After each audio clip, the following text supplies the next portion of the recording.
Hi guys, and welcome back to the channel. This is part 2 of my visit to Preston in Lancashire.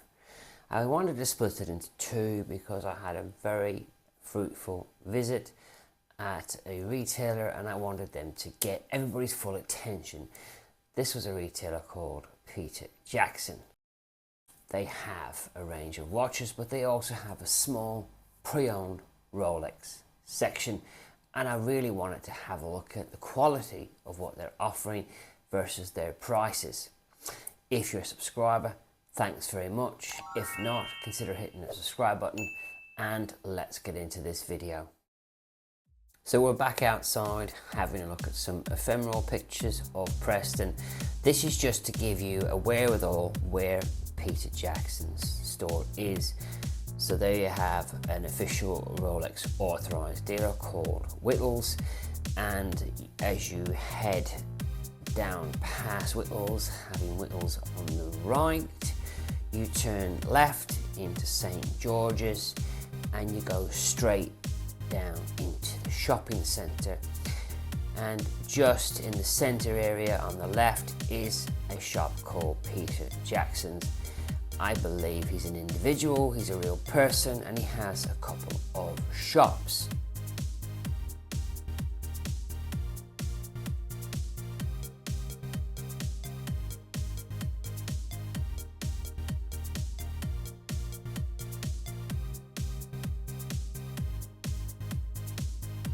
But I never really took the time to look at the watches in any detail.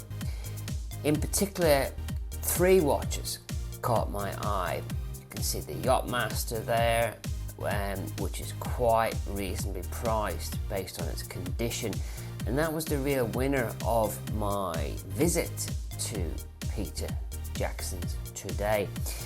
I also spotted the Kermit at the back, very heavy on the price though, at 18.5 grand. It's up there with certified pre-owned prices on that watch.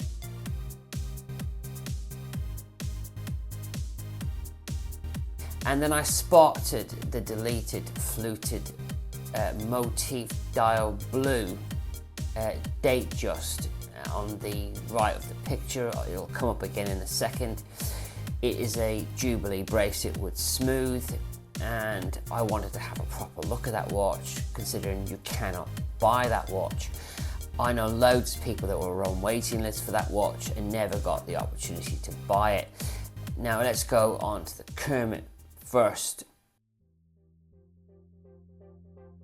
I couldn't find anything wrong with this watch. What I do when I'm looking at a watch is I'm trying to talk to the assistant and act natural. But what I'm really doing is I'm looking, feeling the watch for any damage. I'm looking at the lugs, I'm looking at the crown.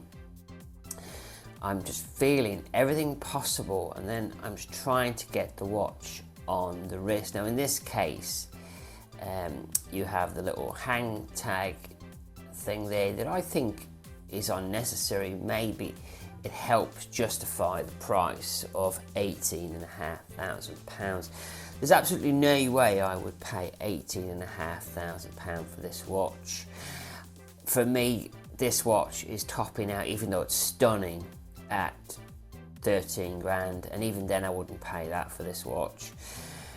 With the older ones, you really want to make sure they're firm, crisp, and there's no damage to the watch, and that the lugs are sharp. And there was absolutely nothing wrong with this watch.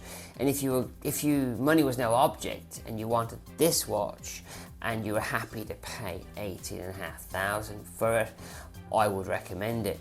Now I do know that Preston's has 2 of these through the certified pre-owned scheme, and they are £19,500 respectively.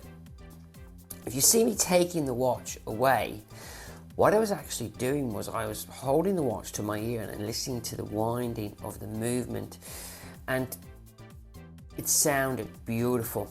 And that's what you need to do with these older watches. You want to make sure that you wind that sucker up to your ear and you want to hear that lovely smooth movement.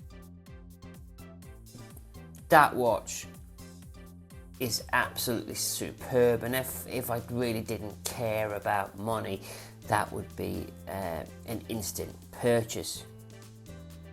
Honest to God, it's just a stunning watch. Now he's currently selling it at £18,500 firm, and I'm pretty sure he'll have that watch till the end of time.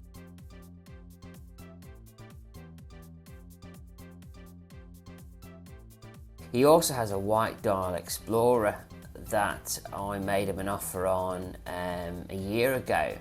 A cheeky offer, which he turned down, and he still has the watch.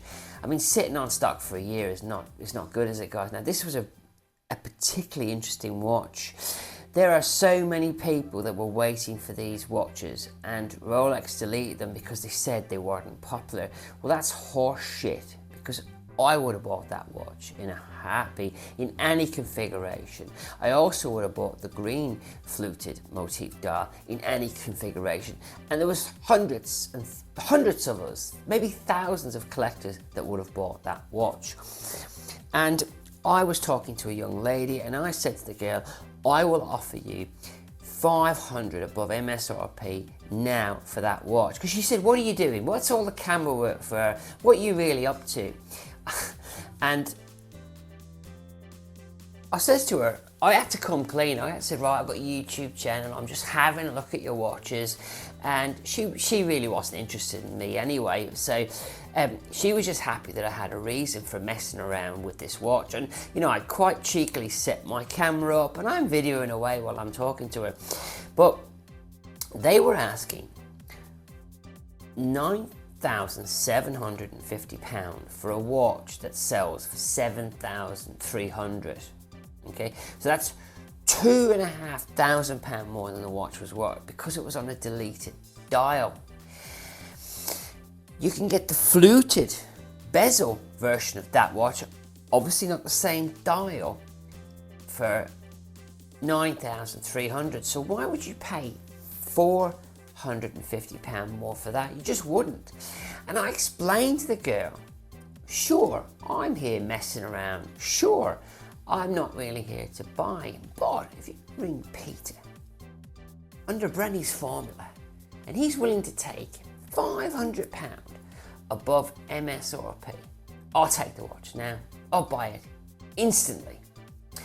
And she kind of thought I was joking, but she knew she wasn't going to do that because they're selling it for £9,750, which means there's no way in hell they're going to sell it for 500 above MSRP, which means it would be just under 8, right?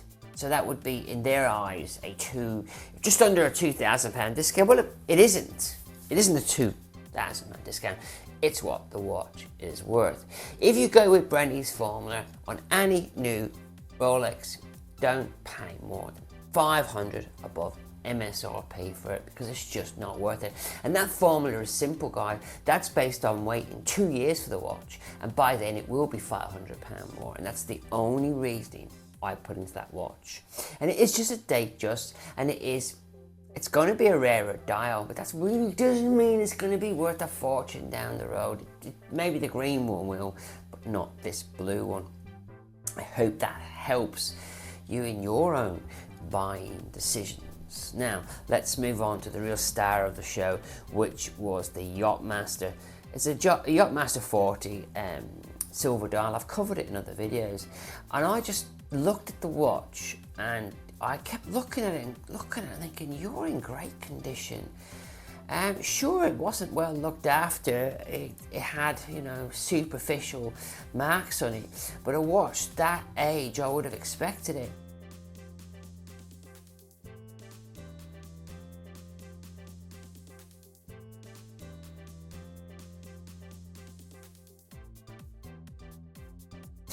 And it was a full set.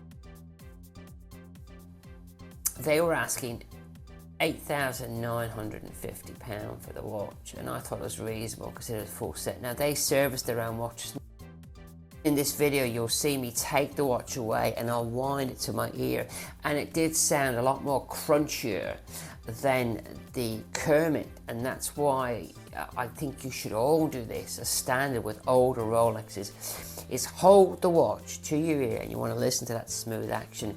Yeah, it's interesting enough, the gentleman in the shop, the young fella that works there, has had his eye on that watch for a long time, because I don't think Peter likes to sell his watches.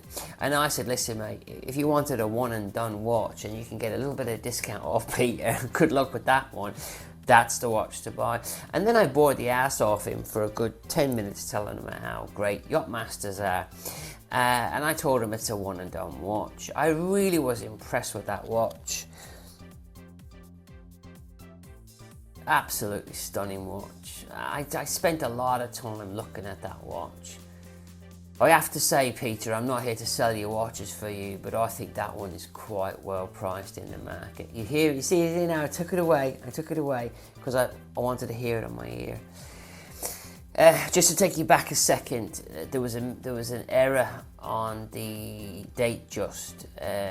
They'd marked the card as having no paperwork, and I clarified that. I couldn't help it, guys. I had to look at my own watch. Now this is from Preston's, and Preston's in Winslow, and a fantastic AD. I'm there looking at other watches, and I just can't help admiring my own flipping watch. That rose gold chocolate dial Yacht-Master is superb. You see me moving the camera around, that was me just setting the camera up to look at their watches. And you can tell I have an affinity with my own watch that's beyond love in my mind. That is just, that is watch collecting 101. You're in a shop looking at watches and you can't take your eye off your own bloody watch. By the way, if you're in Preston's and you get off the train station, Rise does a really nice cup of coffee. It really does. I'm not affiliated with them, but I had a coffee there. It's very nice. They're just across from the train station as you're heading into the town centre full of empty shops where nobody is in them. I dread to think about the occupancy rate in Preston. Right, I hope that helps you all in your, when you're buying these watches, you've just got to take all the emotion out of it. Peter had some nice watches, but they were way overpriced, and the Yacht-Master was the one I would have gone for if that was a watch I was searching for. I'd like to thank you for watching. I would like to thank you for your continued support of the channel. If you're not a subscriber, consider hitting the subscribe button, and I will catch you on the next video.